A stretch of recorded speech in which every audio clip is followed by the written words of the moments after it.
At some point in your life, money stopped being real. Not emotionally real. Not symbolically real. Physically real. And almost no one noticed when it happened. Today, trillions of dollars move every single day without a single coin, note, or even printed record changing hands. Governments collapse, markets crash, wars are funded, and entire generations are shaped by numbers on screens. Here's the mystery. If money is now just numbers, who controls the screen? And more importantly, who gained power when money lost its physical form? Tonight, we're not talking about rich people versus poor people. We're talking about visibility versus invisibility. Because when money became abstract, power didn't disappear. It simply went underground. For most of human history, money was tangible. Gold, silver, grain, salt.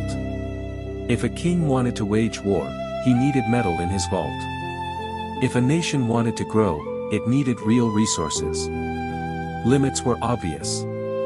Gold coins couldn't be duplicated. Silver couldn't be imagined into existence. Money had friction. This friction mattered. It forced accountability. It forced scarcity. It forced rulers to face reality. But physical money had one major problem. It limited ambition. Empires wanted more power than gold allowed. And that's where the first transformation began. The shift didn't start with banks. It started with receipts. Goldsmiths began storing gold for safety and issuing paper notes as claims. These notes were easier to trade than heavy metal. Over time, people stopped asking for the gold itself. They trusted the paper. And here's the first invisible shift of power.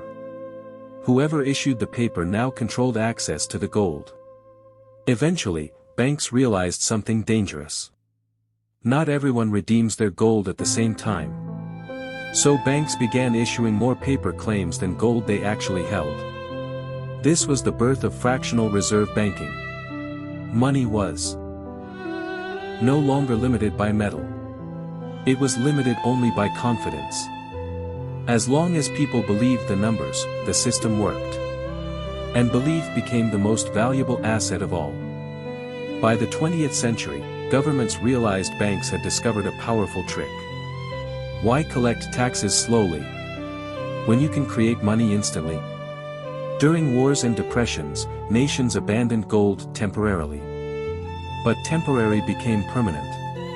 In 1971, the final tether snapped. The US ended the gold standard entirely. From that moment on, global money became pure abstraction.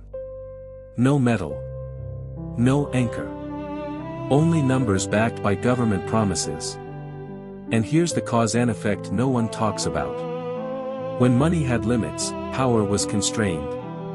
When money became numbers, power became expandable. When power became expandable, accountability vanished. Money creation moved behind closed doors. Policy replaced physics. And reality became negotiable. Once money existed only digitally, something unprecedented happened. Mistakes no longer required sacrifice. Banks could fail and still survive. Governments could overspend without immediate collapse. Debt stopped being a warning sign, and became a business model. Every crisis followed the same script. Risk increases quietly. Collapse becomes inevitable. Emergency money is created. Those closest to the system survive.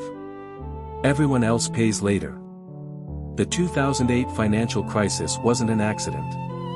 It was a stress test. Trillions were created overnight. Not from taxes. Not from productivity. But from keystrokes. The lesson was clear. If you control the numbers, you control reality. Let's ask the uncomfortable question. When money becomes digital, who wins? Not savers. Inflation erodes them silently. Not workers. Wages lag behind asset prices. The winners are those closest to money creation. Central banks. Major financial institutions. Governments with reserve currencies. This is called the Cantillon effect. Those who receive new money first benefit the most. By the time money reaches the public, prices have already risen. Invisible power doesn't steal loudly. It dilutes quietly. And because the system is complex, blame becomes scattered. No villain. No courtroom. No obvious enemy. Just numbers changing. Every generation proposes solutions.